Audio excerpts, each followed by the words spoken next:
Queridos amados, a paz de nosso Senhor e Salvador Jesus Cristo, com muita alegria que nós damos continuidade aos nossos estudos bíblicos das lições CPAD. Estamos estudando a Escola Bíblica Dominical. Na sequência de aulas, chegamos na lição de número 12. Estudaremos sobre imersos no Espírito nos últimos dias.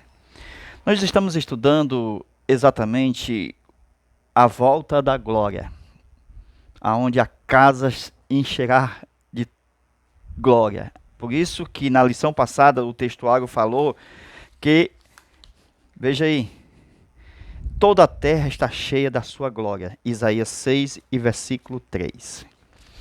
Então a glória no templo do milênio, certo? É Jesus. Ok? Nós estamos mostrando aqui o ponto de partida da cidade.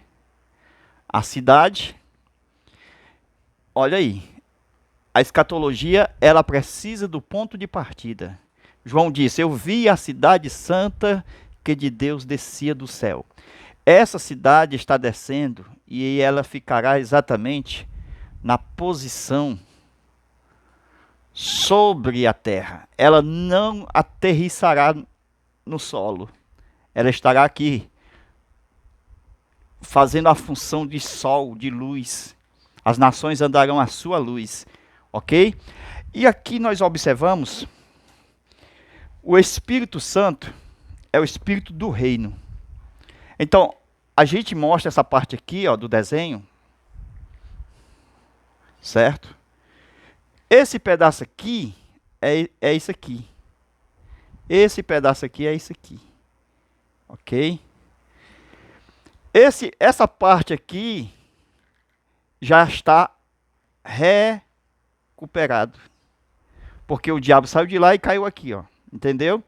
Então o diabo está aqui, até antes do milênio. Quando houver o milênio, o Satanás vai vir para onde? Para o abismo. E por isso que vai acontecer o tempo da restauração de todas as coisas aqui, ó, durante 1000 anos.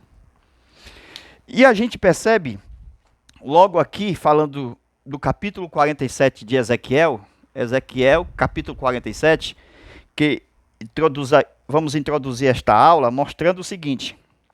Saíram águas debaixo do umbral da casa para o oriente. Quando a gente fala das águas, meus irmãos, deixa eu mostrar aqui essas águas. Ó. Essas águas, presta atenção, está lá em Pedro, que diz que Deus tirou a terra do meio das águas. Quando Deus fez lá em Gênesis, céus e terra, a terra, isso aqui tudo era água. Até a terra estava inundada de água. Aí Deus abriu uma expansão, está aqui a expansão, essa parte aqui, ó. Expansão, e a terra seca veio aparecer e a tomar forma. Mas essas águas, elas vêm e vão até aqui, ó, exatamente no monte. Irmão, isso aqui é ligado, céu e terra é ligado. Essas águas chegam lá. Irmão, acima, por todos os lados, está cheio de água. Essas águas não desapareceram. O que nós observamos é que houve uma expansão no meio das águas. Ainda existem muitas águas, viu? Que ela, olha aí, ela toca nas moradas do Altíssimo, onde tem o Monte Sião, a cidade de Deus, ok? É aqui que nós vemos que Deus instalou o seu trono nessa cidade. Tem a árvore da vida. E o Senhor vai plantar aqui, mediante o rio da vida, né? Pela aula passada a gente sabe que este rio da vida vai surgir do templo do milênio, aqui nessa parte do norte. Vai vir para o Mar Morto e vai vir para o Mar Mediterrâneo. E vai haver muitas árvores de um lado e de um outro. Amém? Nós estamos falando de profecias registradas na Bíblia, novidades, leis que haverá no templo do milênio. Veja o profeta Zacarias, capítulo 6, versículo 12 ao 13. Também Ezequiel capítulo 47, versículo 1 e 2. João capítulo 7, versículo 38 e 39. Aqui é o renovo. Aqui é a consumação de todas as coisas. Aonde a tipologia vai dar lugar à realidade. Aonde as águas serão o Espírito Santo. Aonde a rocha será o próprio Jesus. Nós estamos mostrando, meus irmãos, que está indo para o final de todas as coisas. Porque depois do milênio nós temos o estado o quê? Eterno. Nesse estado eterno, a vida natural, humana, será transformada. É no estado eterno que haverá o tudo em todos. É no estado eterno que todos terão seus corpos transformados. Até o milênio, nós temos a cidade santa, com a igreja já transformada, mas a humanidade, nações e também Israel, o período de provas. Porque no final, antes do estado eterno, Gog e Magog, bem por aqui, ok? Onde eles vão decidir por Cristo para poder vir para o estado eterno, ou por Satanás para eles virem para o lago de fogo. Aqui nós observamos exatamente essa parte, aonde haverá um sacerdócio real e um sacerdócio internacional. O de cima é maior, porque já está no seu estágio final. A igreja estará aqui como se fosse anjos, não morrem mais. As águas que nós temos na ressurreição são águas que ficam no corpo ressurreto. Precisa de água. Essas águas são o Espírito Santo. Amém? Então Jesus falou do Espírito Santo como água. Foi Jesus que recebeu essas águas no dia da ressurreição do seu próprio corpo. O Espírito daquele que ressuscitou Jesus ressuscitará também os vossos corpos mortais. É a água de Gênesis, capítulo 1, versículo 1 e 2 e 3, que estava pairando sobre a superfície do abismo para trazer a porção seca. Olha aí a ressurreição. Trazer a porção seca que estava dentro das águas. Então veja que Jerusalém ainda não tem rios desde a sua construção. A cidade de Jerusalém, certo? Desde a sua construção não tem rio. Aqui na cidade de Jerusalém não tem rio. Deus vai fazer um rio cortando a cidade. Vai nascer a fonte do próprio templo. Glória a Deus. Haverá rios que saem da cidade amada. Salmo 46. Que alegrarão a cidade. Glória a Deus. Esses rios, meus irmãos, estão no Salmo 46. Então veja que Abraão, para chegar no templo dele lá, no lugar aonde Deus determinou, vai, e eu vou te mostrar o lugar, e este lugar era o Monte Moriá, que até hoje existe, mas não tem o templo, porque foi destruído no ano 70 depois de Cristo, quando o general Tito Romano invadiu Jerusalém e destruiu o templo. Então o anticristo vai construir o templo, será destruído por Jesus, esse do anticristo, que será falso, e o próprio Jesus é ele quem vai edificar o templo do milênio. É ele quem vai pisar na terra, no Monte das Oliveiras, abrindo-se em duas partes, e a fonte de Gion, chamada na Bíblia, ela vai surgir. Essa fonte de Gion hoje existe ainda, mas ela está desprezada. As águas são como lama, ninguém chega lá para poder se beneficiar. Mas Deus vai fazer brotar água dessa fonte de Gion dentro do templo de Ezequiel, do profeta. Quando a gente fala templo de Ezequiel, é porque ele teve a visão do templo futuro, o último, antes do estado eterno. Então veja, Abraão foi conduzido para este lugar, mas não tinha rios. Mas ele passava por águas, por rios.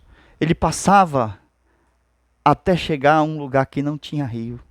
Deus sabia muito bem que essas águas estavam dentro do subterrâneo. Glória a Deus. Quando Jesus pisar, as águas saem. Então essas águas estão dentro do subterrâneo, na cidade de Jerusalém. Essas águas existem, irmão. Viu? Existe água saindo do Mar Morto, indo por baixo, indo até a cidade de Jerusalém, naquelas montanhas onde está o templo. Está cheio de águas por baixo, irmão. Viu? Quando Jesus vier e pisar ali, essas águas vão voltar para o Mar Morto. Essas águas vão vir para curar o mar salgado.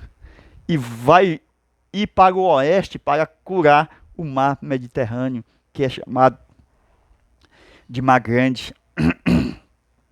Então, meus irmãos, veja, muitos segredos que serão revelados, né, dentro deste acontecimento, quando Jesus vier e pisar e estas águas vier para fora. Esse rio representa a vida de Deus, a natureza de Deus. No jardim do Éden, o rio representa Deus. As águas representam a sua divindade. Viu? Porque quando Jesus morreu, saiu água e sangue. Saiu sangue e água. Água, a parte divina. Sangue, a parte humana. E quando saiu água, quando a gente fala a parte divina, tem um simbolismo da água como o Espírito Santo.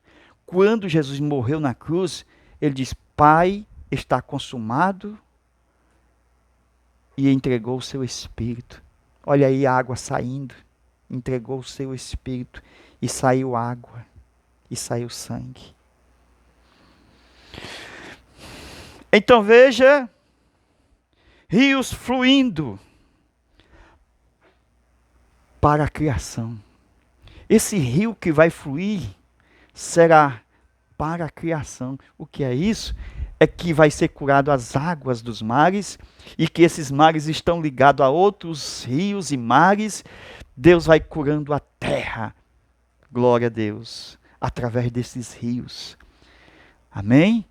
Glória a Deus. Aonde esse rio chegar, será curado as águas. No jardim do Éden havia também rios para regar o jardim. E as árvores que havia sido plantadas no jardim do Éden, ela produzia frutos por causa dessas águas.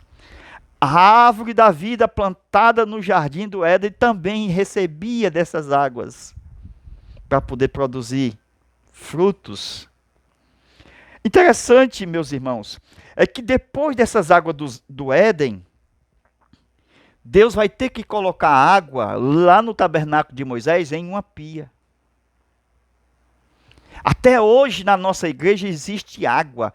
A água para lavar as mãos, para nós exatamente preparar a ceia do Senhor.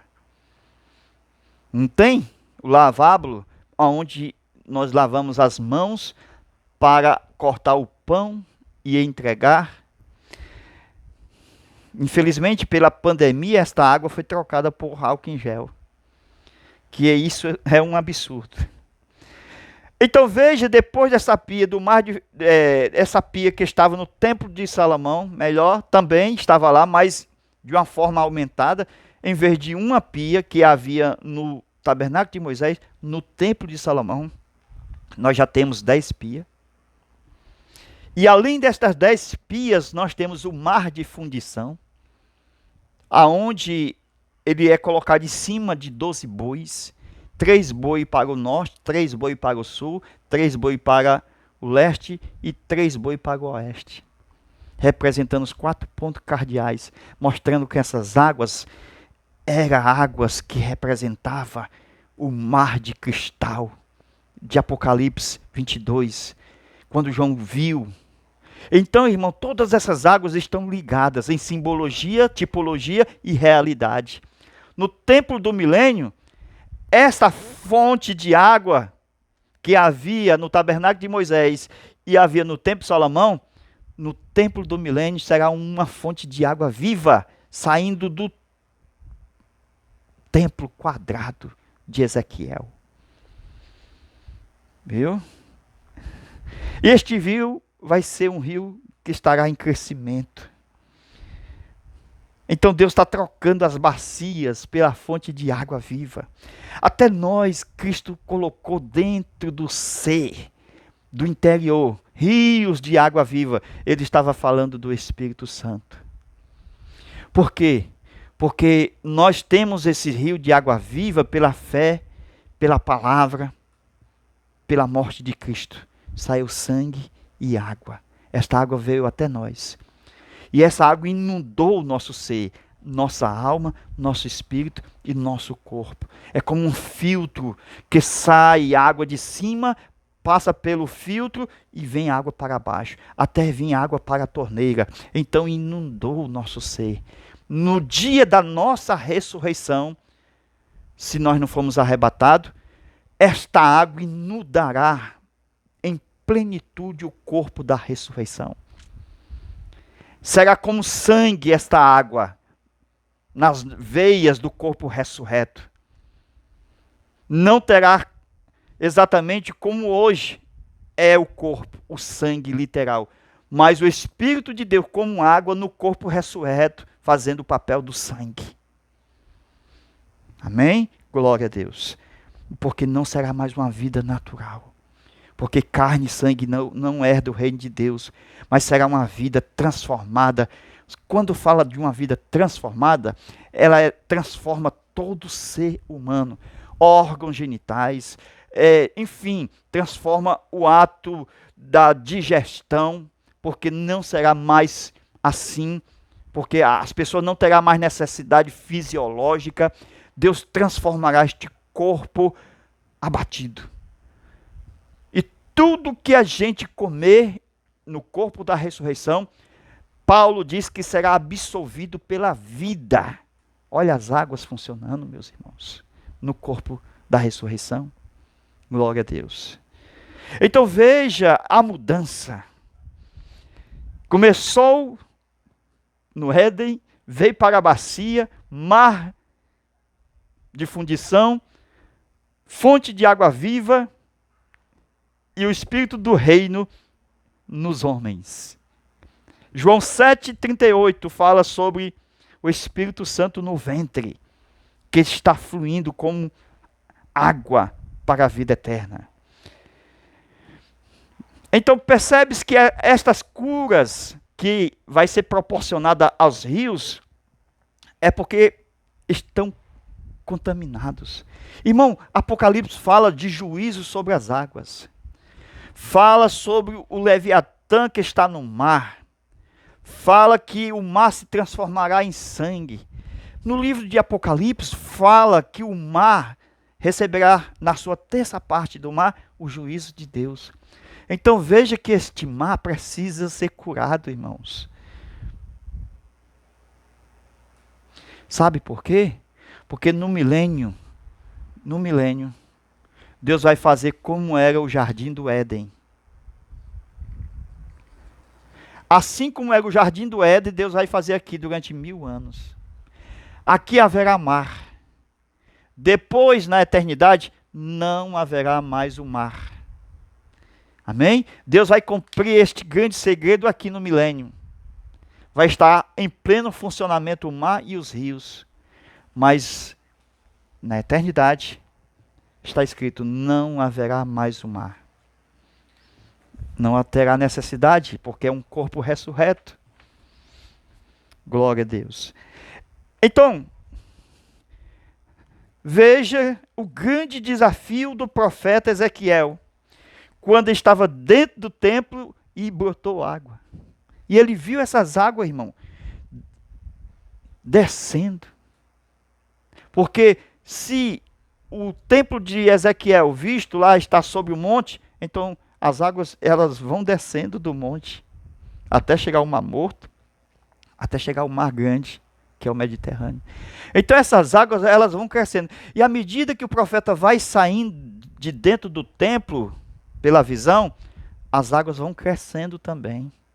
Então as águas estão nos seus tornozelos, as águas começam a ir até exatamente o joelho, vai para a cintura, chega um momento que não dá mais para andar, ele vai ter que nadar. Viu, meus irmãos? Isso aqui fala de uma coisa muito especial. Por quê? Porque aqui está falando do começo da vida cristã. Quando a gente aceita Jesus Cristo, as águas estão nos nossos pés, nos conduzindo para a igreja. E quando chega nos nossos joelhos, nós já estamos aprendendo a adorar a Deus curvado. Porque ainda somos meninos. Então, as águas estão chegando, meus irmãos. As águas estão subindo. Até que chega a hora da nossa partida. Aonde nós vamos navegar, nadando no oceano do Espírito. Aonde Ezequiel diz que não podia mais andar. E para ele sair das águas, que estava muito profunda, ele tinha que nadar. Uns nadam e outro é a própria fonte. Jesus é a própria fonte da água da vida. E Ezequiel mostrou que muitos vão nadando para poder chegar na presença de Deus. Precisa nadar no oceano do Espírito. Isto é a nossa eternidade. Para nós chegarmos lá, precisamos nadar. Nadar. Por quê? Porque a água já cobriu todo o ser. Não está mais na cintura, já cobriu. E nós não podemos mais andar. Temos que nadar. Isto significa que nós estamos entrando dentro da eternidade.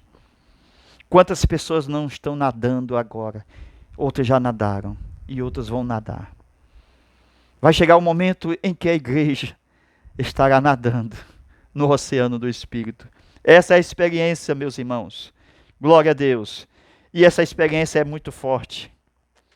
Deus vai voltar a plantar como plantou no jardim do Éden.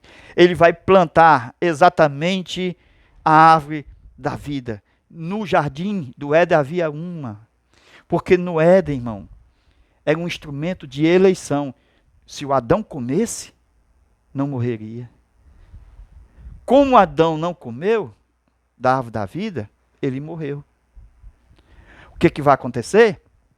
É que Deus colocou a árvore da vida no céu e colocou representações de árvore da vida na terra, no milênio.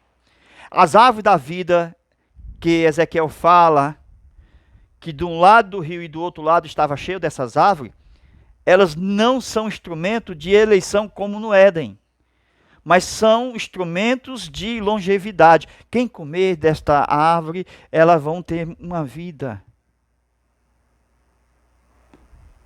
longa. Isto é, as árvores servirão para dar longevidade. Como também as folhas das árvores servirão para fazer um chá da vida. A pessoa está doente, toma um chá da árvore daquela, toma um chá da folha daquela árvore da vida e ele é curado. Se beber também a água, porque o mesmo poder que está nas águas está na planta. É o mesmo poder. Este é o reino. É o reino aonde Jesus, quando esteve na terra, ele já prenunciou dizendo: cego, veja, mudo, escute, aleijado, ande, morto, ressuscita.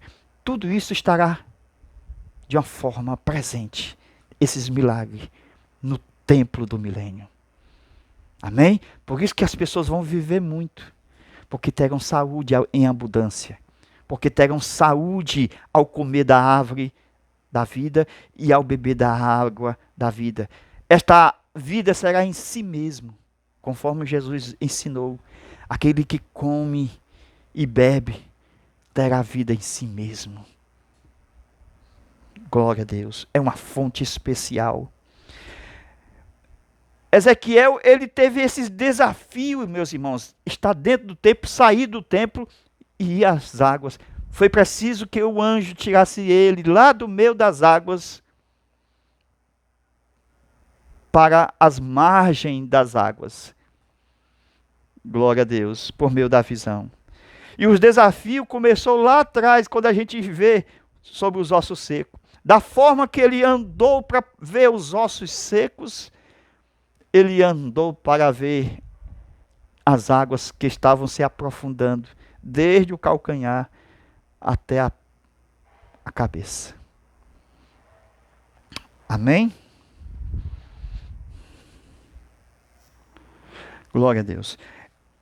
Então, terminando essa parte sobre a fonte, que é a fonte principal, que sairá uma grande, eu sei, quantidade enorme de água, meus irmãos.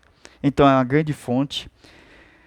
Veja, primeiro, tornozelo, que significa os pés. Aquele que recebeu a Jesus deve andar como Jesus andou. Como, pois, recebeste a Jesus, ande como ele andou. Segundo nível, joelho. Porque é assim, meus irmãos, ó. A gente desenha aqui um pé, né? Certo? Aqui é o joelho, aqui é o tornozelo, e as águas foram subindo, até chegar na cintura. Ok? Depois subiu, cobriu, não pôde, aí ele teve que nadar. Então, esse espaço de níveis, por exemplo, já no segundo joelho, significa que nós, nas águas, andando, teremos flexibilidade, e o Espírito Santo, que são essas águas, vai mover esses joelhos a ter facilidade para adorar e receber a revelação na adoração. Quando chega na metade do corpo, essas águas, que chega na cintura, representa que nós estamos cheios do Espírito Santo e oramos a Deus conforme as revelações que o Espírito Santo nos conduz ao Pai, porque Ele intercede por nós com gemidos inexprimíveis e diz assim: Abba, Pai, Paizinho querido. Mostrando o seguinte: Abba é uma palavra desconhecida, Pai, uma palavra conhecida. Então o crente deve falar línguas estranhas, palavra desconhecida, mas também deve falar no seu próprio idioma, palavra conhecida. É por isso que tem a profecia, é a junção de palavras conhecidas e palavra desconhecida. Glória a Deus. A interpretação. Então, ele está no mundo, mas não é do mundo. As águas estão no meio da cintura, meus irmãos. Representando que ele está no mundo, mas não é do mundo. Glória a Deus. Alguns entram no rio, cheio de águas, mas tem que nadar. Outros são a própria fonte da água. Jesus disse no último dia de festa, João 7, 37, 38 e 39. Quem tem sede, vem a mim e beba. Rios de água viva fluirão no seu interior. A fonte de Ezequiel do templo existe agora no meu e no seu coração. E ela flui para a vida eterna. Que fonte poderosa. Você sente essa fonte? Gozo infindável, interminável. É uma fonte que não se acaba. Jesus falou para a mulher samaritana: as águas que eu lhe der, saltará para a vida eterna. Estas águas que você bebe aí, vai ter sede. Beba da água que eu tenho para te dar, mulher. Tu nunca terás sede. Amém? Deus abençoe, Deus te guarde. Estamos preparando a última aula para nós encerrarmos este grande trimestre sobre o livro do profeta Ezequiel. A paz do Senhor a todos. Fica com Deus. Amém? Meus irmãos, recebi um grande presente da parte de Deus por um dos nossos alunos, nosso querido irmão Joel. Irmão Joel, muito obrigado pelo seu presente, certo? Que Deus abençoe, nos servirá bastante neste final de ano. Glória a Deus. A paz do Senhor a todos os nossos irmãos. Estamos já em festas, aonde reuniremos com as nossas famílias. E aqui já é tradição, quando o mundo comemora o Natal, de uma forma errada, nós nos reunimos para fazer culto nas nossas próprias casas. Reunimos toda a família e comemoramos Jesus. Adoramos a Jesus. Falamos do seu nascimento, da sua vida, da sua morte e da sua ressurreição. Amém? Este é o verdadeiro Natal, quando a gente comemora de uma forma correta. Adorando a Deus em espírito e em verdade. Ele está no nosso coração e todo dia quando a gente se acorda, Ele nasce em nós. Amém.